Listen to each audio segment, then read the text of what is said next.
The wind swept through the cracked windows of Nia's small apartment, rustling papers on the kitchen counter. She sat at the table, a chipped mug of tea warming her hands. The sound of city traffic outside buzzed like static, but her mind was far away, thinking of him. Her father. Well, not by blood. That's what everyone always reminded her.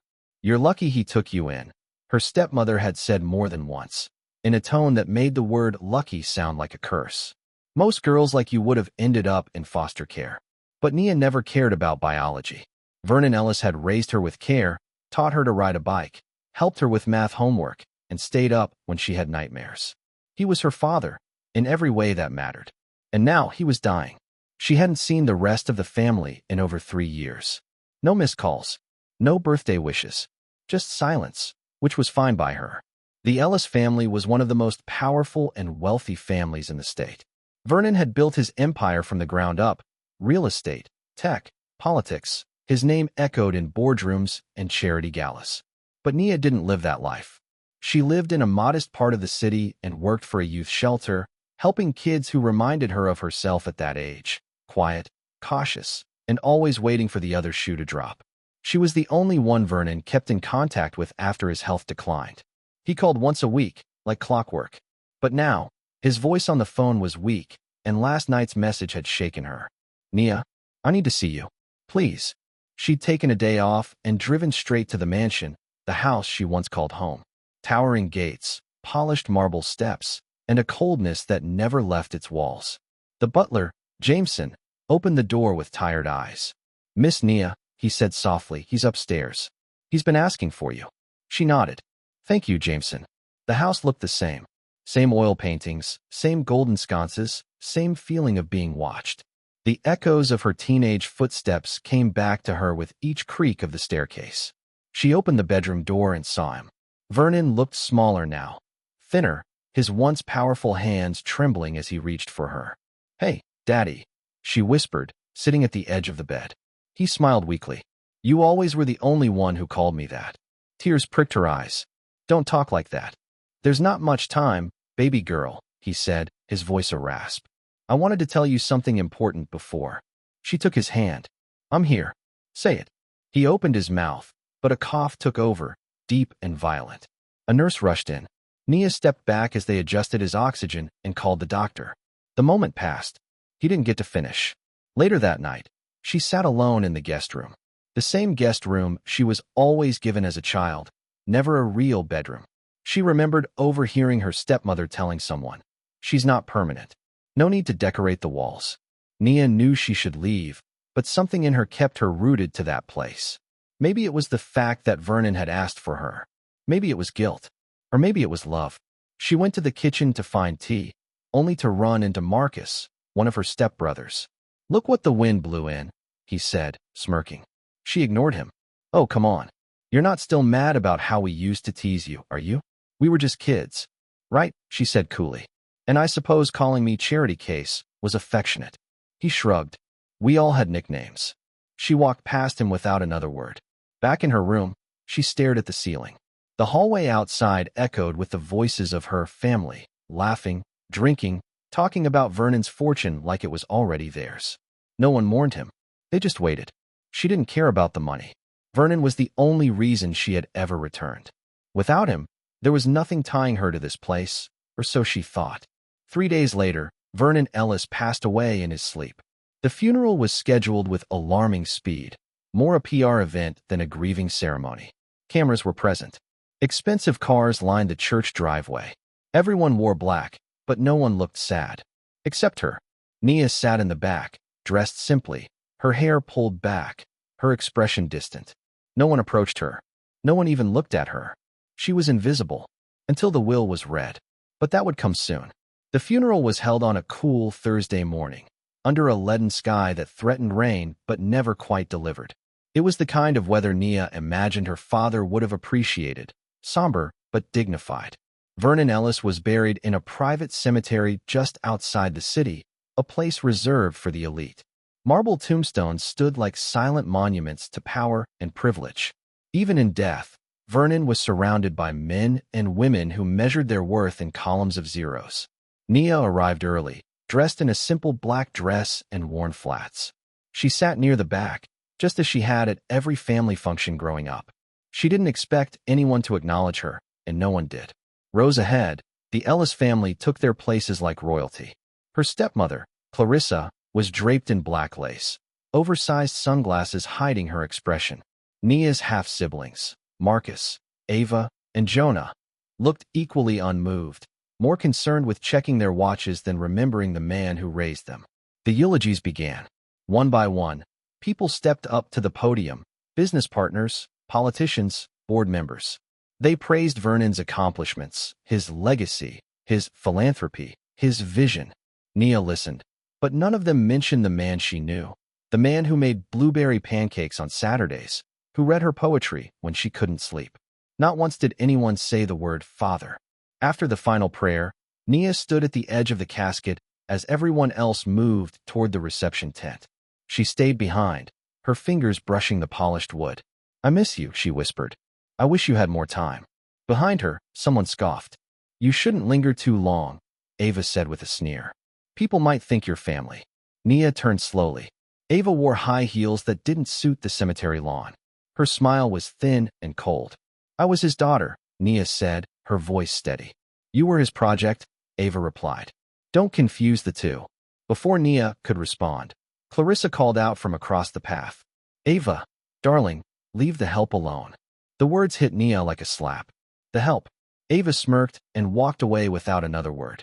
The reception was held at the Ellis estate, a sprawling mansion with towering windows and marble floors that echoed like a cathedral. Nia hadn't been inside in over a year. Everything looked the same, but colder somehow. Sterile, as if Vernon's absence had sucked the life from the walls. She moved through the crowd like a ghost, nodding politely when someone made eye contact, though most didn't. She found Jameson, the butler, standing quietly by the patio doors. "I'm sorry," he said softly, his eyes full of real grief. "Thank you," Nia said. "You were always kind to him." Jameson paused, then added, "He left something for you. A letter. It's in the study. He said it was private." Nia's heart skipped. "Can I go now? They'll all be too busy drinking to notice." She slipped upstairs into the study, her father's favorite room. The smell of old books and cedar still lingered. On the desk, beneath a paperweight shaped like a lion, was a sealed envelope with her name written in Vernon's elegant hand. She sat down and opened it. "My dearest Nia, if you're reading this, then I'm gone. And there are things I never had the courage to say aloud. I loved you from the moment I saw you, newborn and swaddled in a hospital blanket. Your mother was the great love of my life. Her name was Amara. She was brilliant, kind, and she made me believe I could be more than just a man chasing money. When she died giving birth to you, I broke. I failed you both. I let Clarissa raise you as an outsider to protect appearances. I should have fought harder. I'm sorry, but you are mine, in blood, in heart, in every way. Everything I built with you in mind. Don't let them convince you otherwise.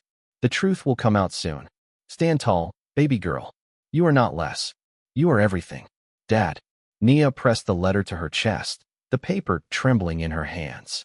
She didn't know whether to cry or scream. She was his daughter, by blood, and no one knew, but they would. The next morning, the family gathered in the law office of Mitchell and Lane. The conference room was sleek, modern, and filled with tension. Everyone was dressed like they were attending another funeral, but this one was for Vernon's assets. Clarissa sat at the head of the table like a queen widow. Marcus leaned back with his arms crossed. Ava scrolled on her phone. Jonah chewed gum loudly. Nia took the seat farthest from the window. The lawyer, Mr. Lane, entered with a large folder and a solemn expression. "Thank you all for coming," he said. "Mr. Vernon Ellis left a very clear and legally binding last will and testament. I will now read it in full." The room fell silent. As he read, the usual bequests came first, a few charities, a foundation, minor assets. Then came the bomb. "To my daughter, Nia Amara Ellis, I leave the totality of my estate, including all financial assets, properties, and intellectual holdings. She is my sole legal heir." The room exploded. "What?" Clarissa stood up, knocking her chair over. "Is this some kind of joke?" Jonah shouted. "She's not even blood." Marcus barked. "She is," Lane interrupted calmly. "Vernon provided documentation. a signed affidavit, a birth certificate, and a DNA test. It is all notarized and certified. Clarissa went pale. Nia sat frozen, heart pounding. In the event of contest, I've included a video message, to be played only if necessary, Lane added. Clarissa screamed, "Play it." Lane sighed and opened a laptop. Vernon appeared on screen, pale but composed. "If you're watching this, then you've learned the truth. Nia is my daughter. Not adopted. Not taken in. Mine. Her mother, Amara, was the love of my life. She died giving birth, and I failed to give Nia her place. But not anymore." He paused, then looked directly into the camera. "You don't deserve what I built. Nia does." End of discussion. The screen went black. The silence that followed Vernon's video message was heavier than anything Nia had ever felt in her life. No one moved.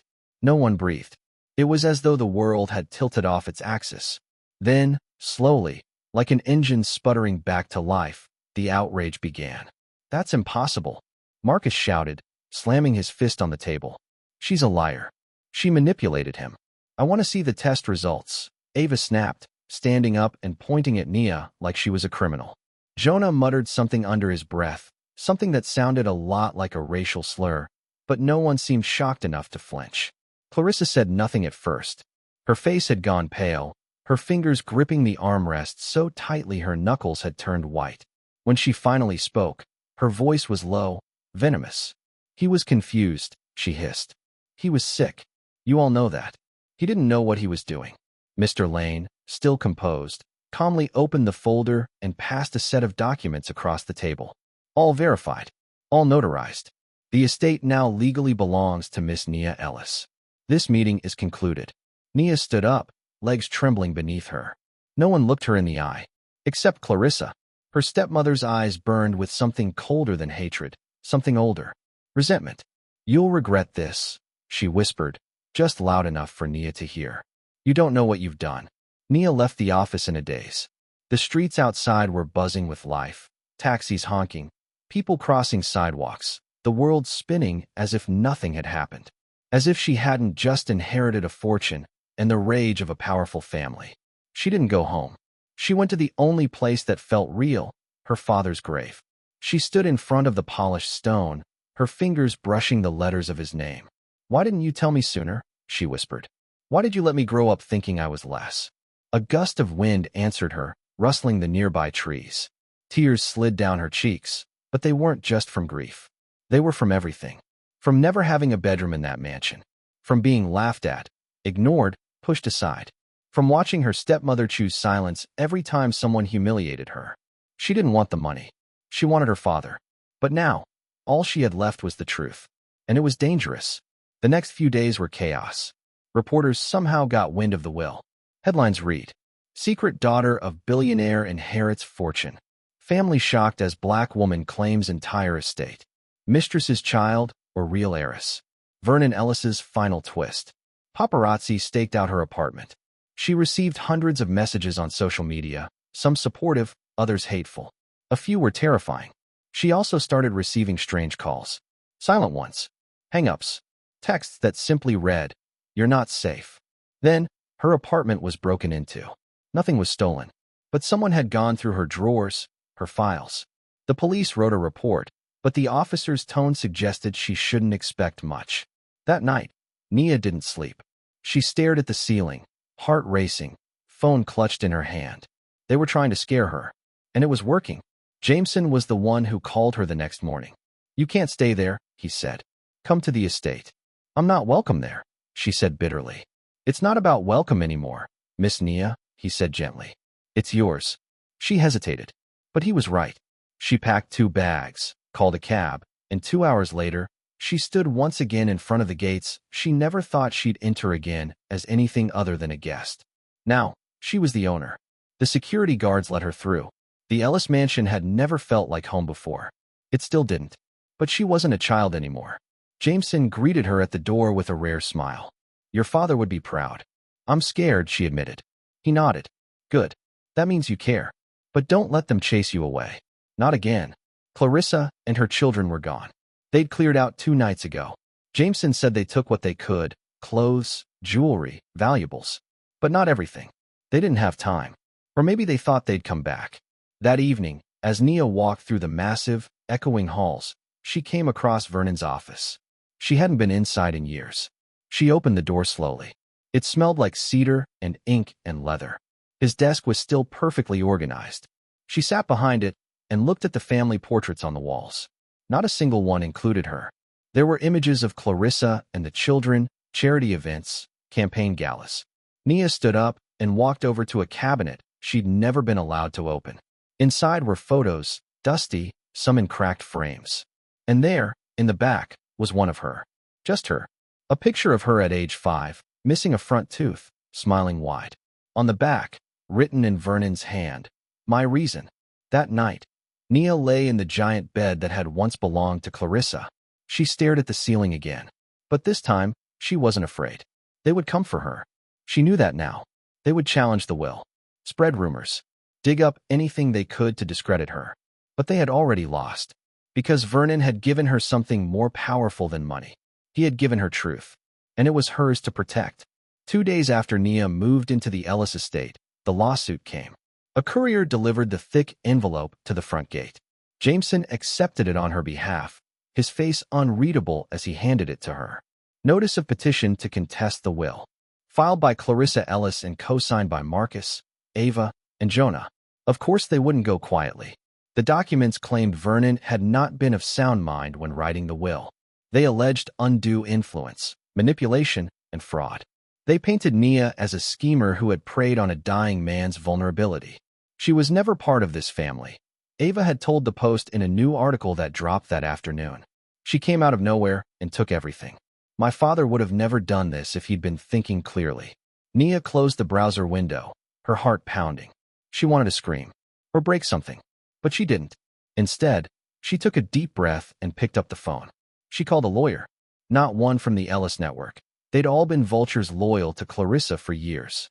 She found someone who'd never worked for the family, a black woman named Yvette Madison, with a reputation for being ruthless, brilliant, and unapologetically direct. They met in Vernon's old study, with the will and DNA documents laid out on the table. Yvette barely blinked as she reviewed everything.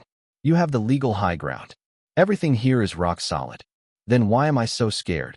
Nia asked. Yvette looked her in the eye. "Because you've spent your whole life thinking you didn't deserve any of this. And now that you have it, they're trying to steal it back. You're not scared because you're weak. You're scared because they made you believe you were." That hit harder than Nia expected. "Let them try," Yvette continued. "We'll take this all the way to court if we have to." But outside the courtroom, the real war had already begun. Clarissa's PR machine launched a smear campaign. Carefully crafted stories implying Nia had been troubled, had struggled with depression, even suggesting she'd had a questionable relationship with Vernon in her teens. It was disgusting and effective. Nia's inbox overflowed with messages, some from strangers offering support, others from people calling her a liar, a gold digger, a disgrace. Paparazzi swarmed the gates. Tabloids ran doctored photos of her. Someone spray-painted imposter on the estate's outer wall. And then came the voicemail. A deep voice, muffled but unmistakably male. "You're not one of us. Leave now, or you'll regret it." Nia saved the message. She didn't report it.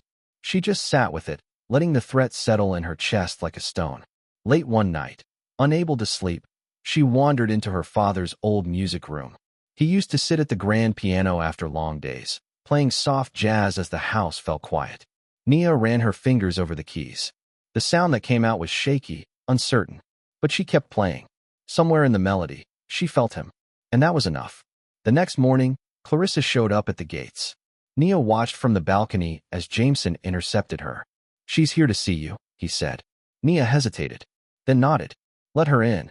Clarissa looked different in daylight. Older, smaller. The fury she carried seemed dulled by exhaustion. They met in the front hall, where every sound echoed. "I came to talk," Clarissa said. Nia folded her arms. "You've done enough talking to the press." Clarissa flinched, then smiled thinly. "I didn't raise you, but I taught you to be sharp, didn't I? You taught me to survive." They stood in silence for a beat. Clarissa broke it. "You think he loved you more than us?" Nia blinked. "No, I think he just stopped pretending." That struck something deep. Clarissa's mouth tightened. "This family, Everything we built, it wasn't supposed to end this way. You built it on exclusion, Nia replied. You built it on pretending I didn't exist. Clarissa's voice dropped to a whisper. You don't know what it's like to build an empire and watch someone else take it with a single signature. Nia stepped closer. No, but I know what it's like to grow up in its shadow, starving for crumbs of affection, being told I was lucky just to be there. Clarissa looked away, and for a moment, a real, human moment, she looked like someone who had just lost everything. Then she straightened.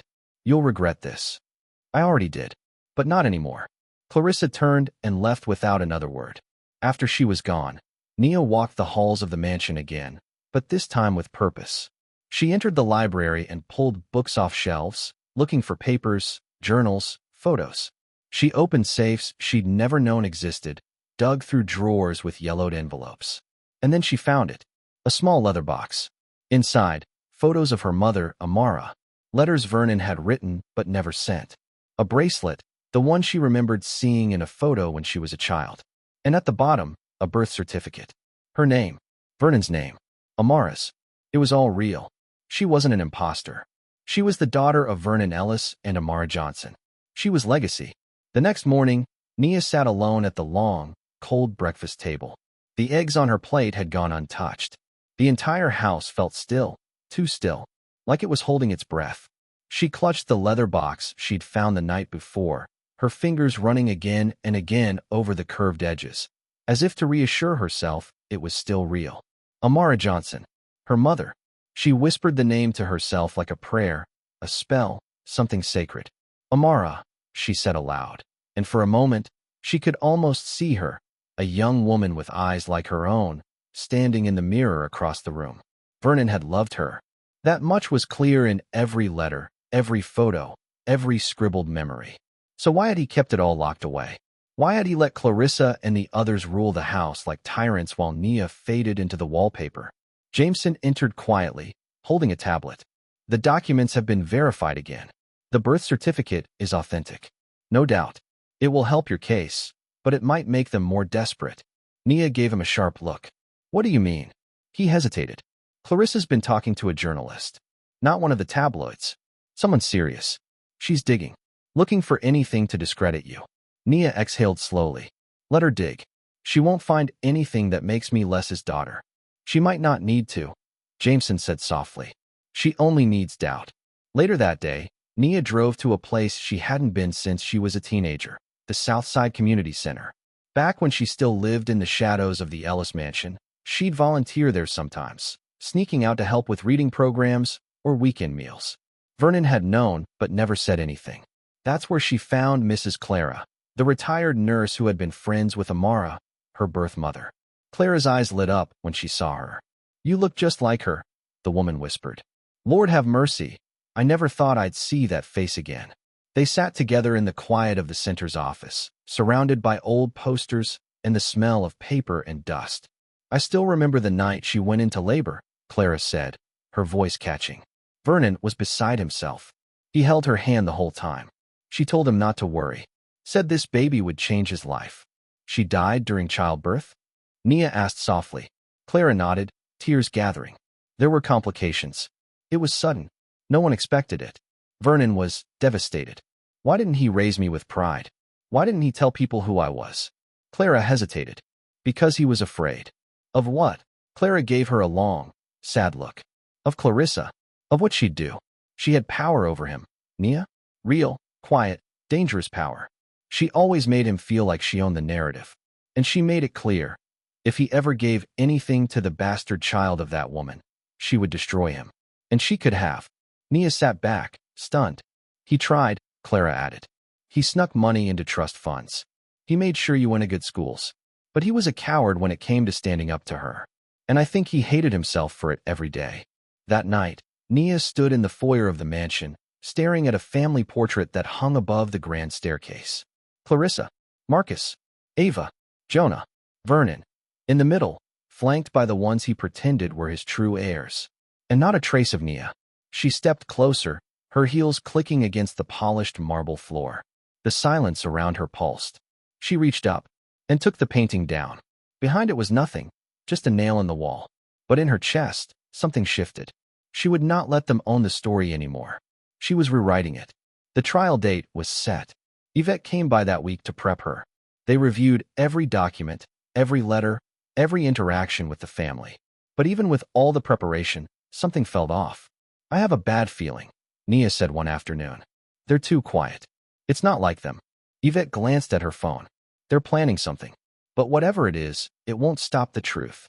That night, Nia got an email from a blocked sender. Subject, she wasn't who you think. Body, you're not the only one with secrets. Attached, a grainy scanned image of an old police report. Her heart dropped. It was about Amara. 22 years ago. A charge for drug possession. The case had been dismissed, but the paper had all the hallmarks of something Clarissa's people would use. A tool to undermine her mother's image, to cast her as unstable, unworthy. They wouldn't attack Nia directly. They'd attack the ghost of the woman she came from. She stared at the screen for a long time. Then she forwarded it to Yvette with a single sentence. Let them try. The courtroom smelled like old wood and cold air. Nia sat at the front table beside her attorney, Yvette Madison. Across the aisle, Clarissa, seated beside a team of 3 lawyers, all white-haired and well-dressed, with clipped tones and cold smiles. Marcus, Ava, and Jonah were seated behind her, dressed like it was a fashion show, not the reading of a man's final wishes. It felt surreal, like watching strangers fight over someone they never truly loved. The judge entered. Everyone rose. The room quieted. Nia glanced up at the portraits of past justices that lined the walls. Mostly white men. Old. Staring down with solemn judgment. She wondered what Vernon would have thought of all this. Yvette leaned over and whispered, "Stay calm. You don't have to prove you're perfect, just that you're right." That helped. A little. Clarissa's legal team went first. They were careful, polite, and venomous. They claimed Vernon's mental state had been deteriorating for months before he died. That he'd been lonely and manipulated. That Nia had re-entered his life at a vulnerable time and coerced him into rewriting the will. They didn't deny her DNA matched. They didn't deny she was his daughter. They just painted her as an opportunist. She was absent for years, one of the lawyers said, gesturing dramatically. And suddenly, near the end, she returns, and everything changes. That is not love. That is strategy. Yvette stood calmly when it was her turn. Vernon Ellis did not bring his daughter back into his life, she said, voice steady. He brought her into the light. After years of guilt and hiding, he finally told the truth, and he put it in writing. Then came the documents. The will, the certified birth certificate, the notarized letters. The journal entries. Photos. Vernon's own handwriting. Page after page of his plans for Nia, his hopes for her. The judge examined each one carefully. Clarissa looked like stone, but it wasn't over. The next day, Clarissa's team brought in a surprise witness. A former housemate. An older woman with a southern accent and stiff posture. Her eyes flicked to Clarissa nervously. I worked at the Ellis estate for 15 years, she said. I saw Miss Nia only a few times. She didn't live there. She wasn't part of the family. She came around, but she never seemed close. Yvette stood. Did you ever see Mr. Ellis treat her differently than the other children? The woman hesitated. I suppose not. And did you ever hear him deny she was his child? Silence.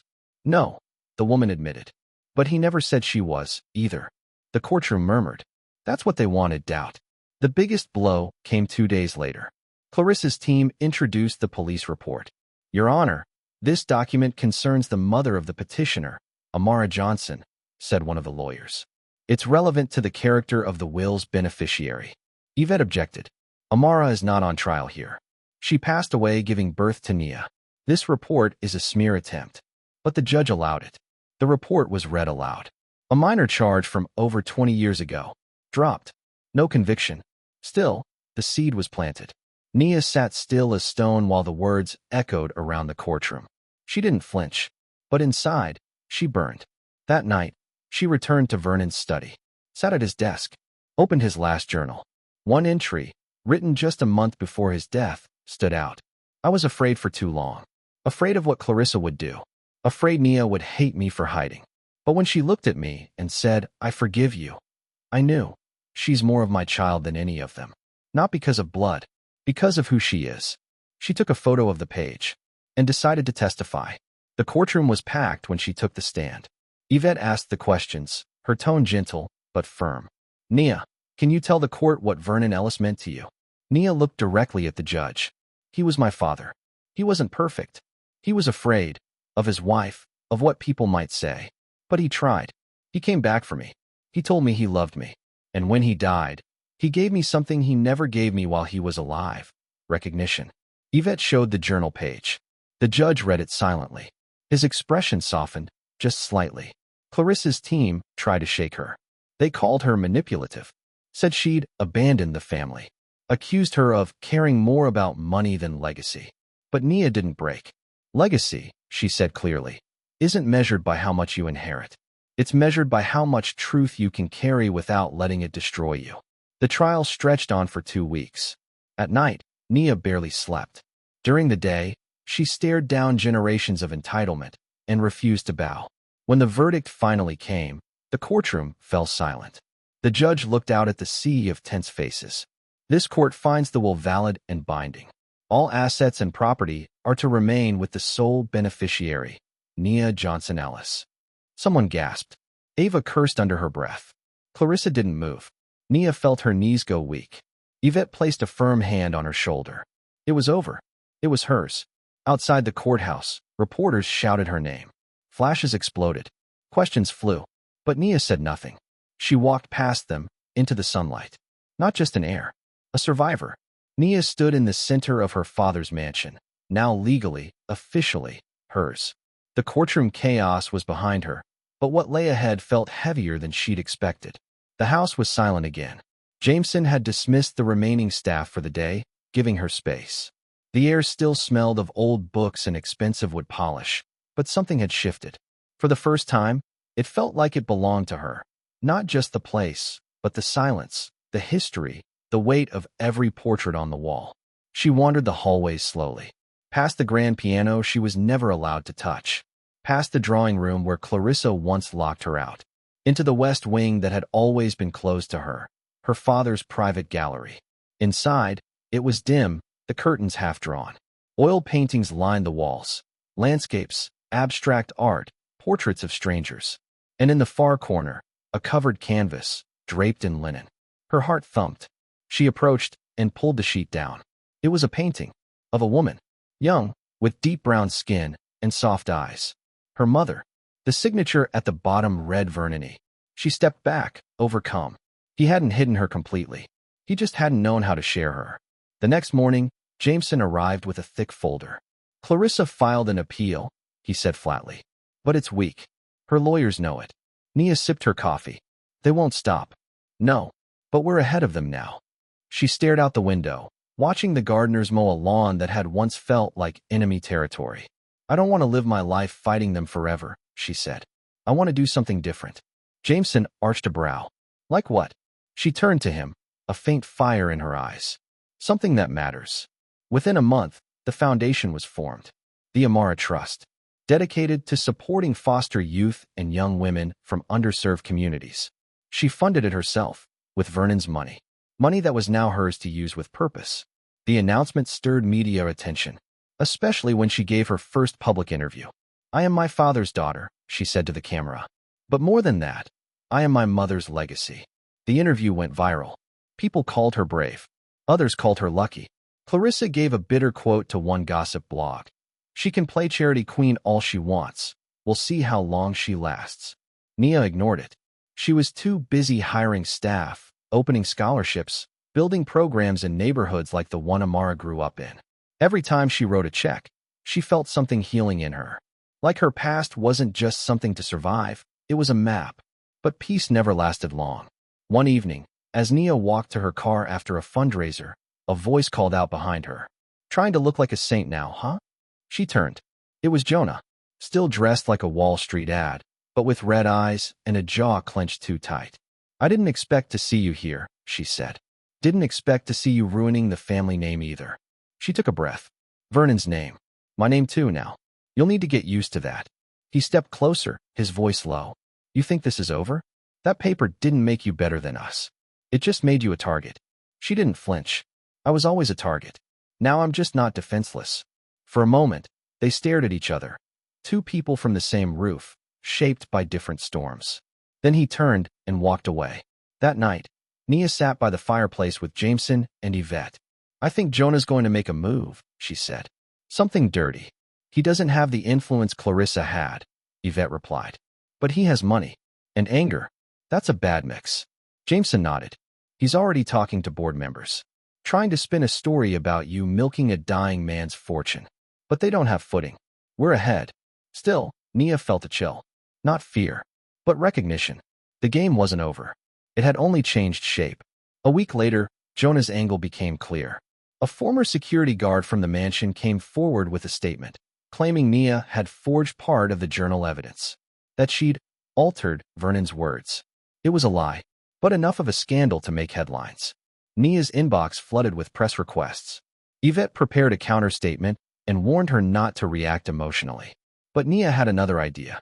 She invited a journalist, a respected black woman from a major network, to interview her in the mansion. Live. No filters. She sat in Vernon's old chair, surrounded by the real journals, and calmly refuted every accusation. Then she opened a drawer, took out the painting of Amara, and set it on her lap. "This is my mother," she said. "She died bringing me into this world. For most of my life, I was told to hide that, to pretend I wasn't her daughter. I'm done pretending. My father loved her. He loved me. And no amount of bitterness will erase that." The image of her holding the painting went viral in hours. Jonah's story collapsed within a day. No one wanted to be on the wrong side of that narrative anymore. Nia stood on the balcony of the mansion that night, watching the city lights flicker in the distance. The stars above were faint, but steady. She thought of Vernon, of Amara, of all the people who had tried to bury the truth, and all the ones who helped her dig it out. She wasn't finished. Not yet. But for the first time in her life, she felt tall. Tall enough to carry a name that had once tried to bury her. The estate was quieter now. Not silent, just calm. Nia had dismissed most of the old staff after the trial, choosing instead to hire people who shared her values. People who didn't look through her like she didn't belong. People who called her Ms. Ellis, with respect, not pity or spite. She was rebuilding this place, not just physically, but emotionally, room by room. And one morning, while supervising a storage cleanup in the attic, she found something unexpected, a small, locked chest. Dusty, covered in cobwebs, wedged between two crates of old linens. She didn't recognize it. Jameson helped her pry it open. Inside were letters, dozens of them, handwritten, all addressed to one person, to Nia. Her breath caught. Most were undated. Some were torn. Others were clearly rewritten multiple times. The earliest were shaky, almost hesitant, like Vernon had written them in the dark, afraid someone might see. One read, "You were 3 today. I watched you from the porch as Clarissa walked past you like you were the maid's child. And I said nothing. Coward. That's what I am. I don't deserve to call myself your father. But I want to. God, I want to." Another, "You turned 10. I told you you couldn't have your party inside. I watched you sit on the back patio alone with a slice of cake. You smiled anyway. How did you smile? You deserved more. I was too afraid to give it to you." Nia read letter after letter, tears silently falling onto the pages. He had loved her. He had wanted her. And he had failed her, but he had known that. That night, she sat in her father's old leather chair, a blanket wrapped around her shoulders, and reread the final letter in the box. It was dated a week before his death. "Nia, if you're reading this, I'm gone. I don't know how you'll see me. As a coward? Maybe. But I hope you'll also see the man who wanted to do right by you before it was too late. I am not proud of most of my life, but I am proud that I finally told you the truth. You were never a mistake. You were my only act of real love. I hope one day, when the world's noise quiets, you'll feel that love every time you speak your name." She folded the letter and placed it back in the box. Then she closed the lid and exhaled, long and slow. The next morning, Yvette called. "You've been invited to speak at the Ellis Foundation Gala. They want you to accept Vernon's Lifetime Impact Award posthumously." Nia paused. "They hated me 6 months ago. They fear you now," Yvette said dryly. "That's progress." Nia laughed, the first real one in weeks. She agreed to attend. The gala was a grand affair.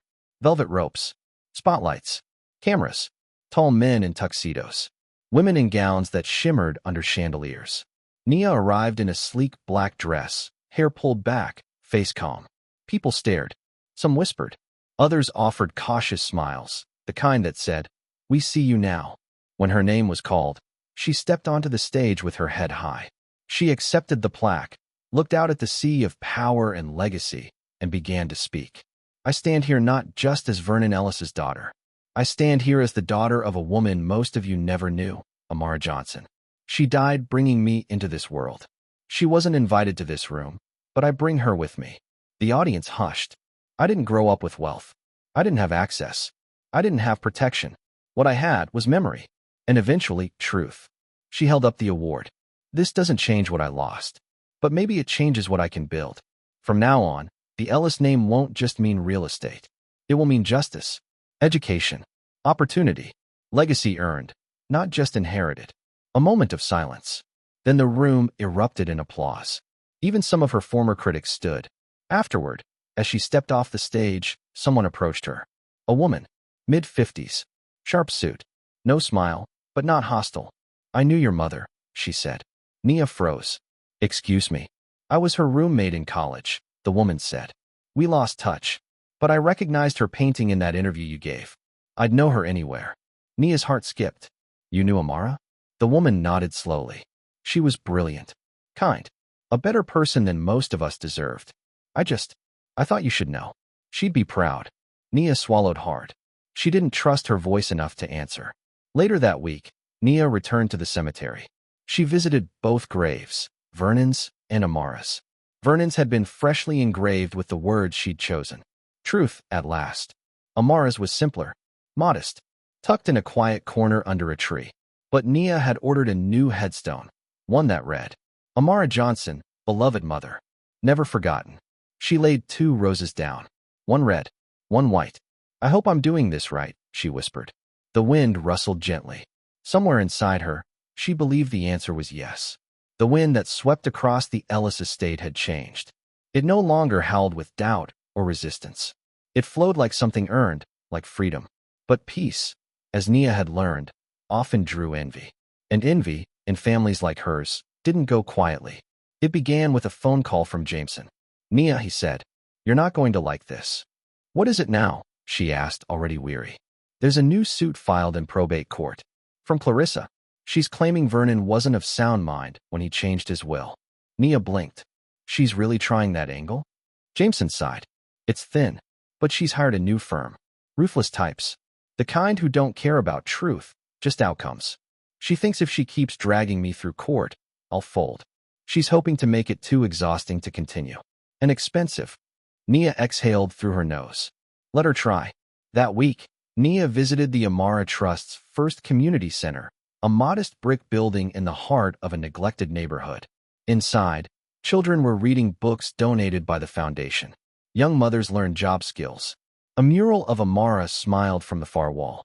A volunteer named Marcus gave her a tour. He was barely 20, but his pride was palpable. "I grew up 3 blocks from here," he said. "I never thought we'd get something like this." "You built this," Nia said softly. Marcus shook his head. "No, you did." She smiled. But even as she took photos with the staff and posted a heartfelt caption, her phone buzzed with news alerts. Clarissa had gone to the media. A glossy tabloid headline read, "Socialite daughter or strategic liar? The woman who took the Ellis fortune." The article was trash. Anonymous sources suggested Nia had manipulated an old man in his final days, that she seduced her way into power. It made her skin crawl, but she wasn't surprised. Clarissa had always preferred whispers to confrontation, poison in a teacup. Back at the estate, Yvette and Jameson reviewed strategy. "We can win this," Jameson said. "The will is solid. The medical records show Vernon was clear-headed." "But," Nia asked. "But Clarissa knows how to play the public," Yvette added. "She's going to try to turn your image into the villain. The imposter daughter." "I have nothing to hide," Nia said. "That's not the point," Jameson warned. "Public opinion doesn't run on truth. It runs on theater." Nia folded her arms. "Then let's give them a better show." A few days later, Nia walked into a packed press room. She wore a navy suit, hair in a neat bun. No makeup, no accessories, just her words. "I am not here to defend lies," she began.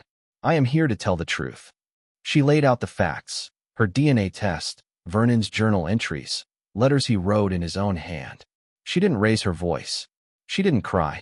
She simply told the story. My name is Nia Ellis. I am the daughter of Vernon Ellis. Not by accident. Not by scheme. By truth. And love. Afterward, as she walked out into the camera's flash, someone in the crowd yelled, "We believe you, Nia." Others clapped. The tide was shifting. Clarissa, of course, responded with venom. She released a video of her own, perfectly staged in a manicured garden, wearing pearls and sorrow like perfume. She spoke of betrayal, of family dishonor, of a stranger stealing a legacy. Nia watched it once, then deleted it. Some battles didn't deserve more than a glance. One night, as Nia returned home, she found someone waiting at the gate. Jonah, in a black coat, hands in his pockets, eyes hard. "Let me guess," she said, stepping out of the car. "You're here to threaten me again?" "No," he replied. "I'm here because she's losing, and she's spiraling." Nia narrowed her eyes. So I thought maybe you should know what she's planning." That made her pause. Jonah's tone wasn't mocking. It wasn't warm either. But there was something in it, resignation. "She's digging for anything," he said. "Trying to get staff to turn on you. Paying off old employees. Looking for dirt." "There is no dirt," Nia said flatly. Jonah tilted his head. "Doesn't matter. She'll invent some if she has to." Nia crossed her arms. "Why are you telling me this?" "Because I'm tired," he muttered. "And maybe because I'm not as much like her as I thought." For the first time, Nia saw something flicker in him. Regret, maybe. Not redemption, but a fracture in the armor. "Then walk away," she said. "You don't owe her anything." Jonah looked at the house behind her, then back at her. "I'll think about it," he said, and walked into the night. Later that week, Yvette came into Nia's office holding a file. "You're going to want to see this."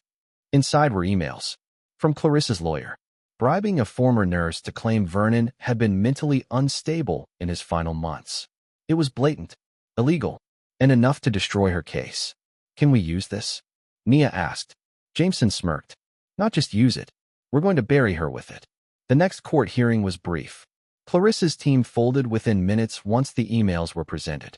The judge dismissed the challenge and fined her for court manipulation. Nia didn't gloat. She didn't smile.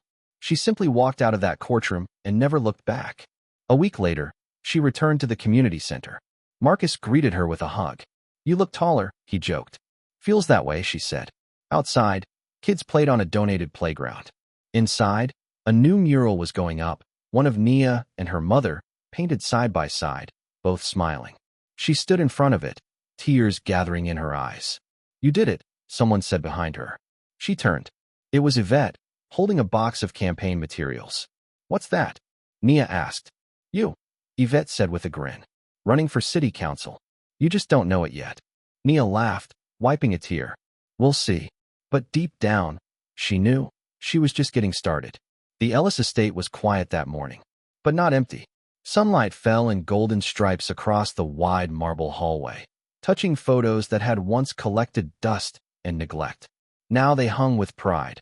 Vernon Ellis as a young man beside a smiling Amara, holding baby Nia in a faded photograph that no one had seen in public before. Nia had put it there herself. The house, once a monument to appearances and secrets, had become something else, a living legacy. Downstairs, Jameson walked into the study where Nia sat at Vernon's old desk. "You ready?" he asked. Nia looked up. She was reviewing grant proposals and plans for 3 new community centers under the Amara Ellis Foundation. "As I'll ever be," she said with a smile. "Councilwoman Ellis has a nice ring to it." "Don't jinx it," she teased. But in truth, the campaign was going well. Better than anyone expected. The press now called her the reluctant leader who never asked for power, and used it better than those who did. She didn't care about the title. She cared about the doors it could open for others like her. Later that afternoon, as she stepped out for a walk around the estate grounds, she heard the crunch of gravel behind her. A familiar voice called out, "Still walking like you own the place." Nia turned. Clarissa. She looked tired. Her hair was no longer perfectly pinned. Her designer coat was out of season. She didn't come with lawyers or cameras. Just bitterness. "What are you doing here?" Nia asked, not moving. Clarissa shrugged. "Thought maybe, one last look. This isn't your house anymore." Clarissa's eyes scanned the garden. "No, but it was." For a long time, they stood in silence. Clarissa broke it first. I hated you, you know. Still kind of do. Nia nodded. I know. I always thought he loved you more, Clarissa added quietly. Even before we knew. Nia let that sit. I didn't ask to be chosen, she finally said. But I was. And now I'm choosing what to do with that. Clarissa looked away. I came to say, I'm leaving the country. Europe, maybe. Somewhere where the Ellis name means nothing. Good luck, Nia said, voice neutral. Clarissa smirked. You sound just like him now. She walked away without another word. And Nia didn't stop her. That evening, Nia stood in the nursery. The same one she'd once been locked out of as a child. Now it was painted soft cream and filled with sunlight and books. And toys. In the corner sat a crib. Because Nia was no longer alone. It started 6 months earlier when she met Maya, a 6-year-old girl from one of the neighborhoods served by the foundation. A foster child. Quiet. Watchful. So much like Nia had been. Maya had no parents. No siblings. No place to call hers. Until now. The adoption had gone through last week. And today, Maya was coming home. The knock on the door came just after sunset. Nia rushed down the stairs, heart full. Yvette stood there, Maya in her arms, backpack in tow. Are you ready for this? Yvette asked. I was born for it, Nia whispered, taking Maya's hand. The girl looked around with wide eyes. This is your house? She asked. Nia knelt down beside her. It's our house now. Maya grinned, and for the first time, it reached her eyes. That night, after Maya fell asleep curled against a stuffed lion, Nia stood out on the balcony, looking at the stars. Vernon's plaque stood in the garden below. Amara's tree swayed gently in the breeze. So many ghosts had filled this house once. Now there was laughter and beginnings. She whispered into the dark. I hope you see this. I hope you're proud. A warm wind brushed her cheek, soft like a hand. And she smiled, because the house still stood. But now it lived.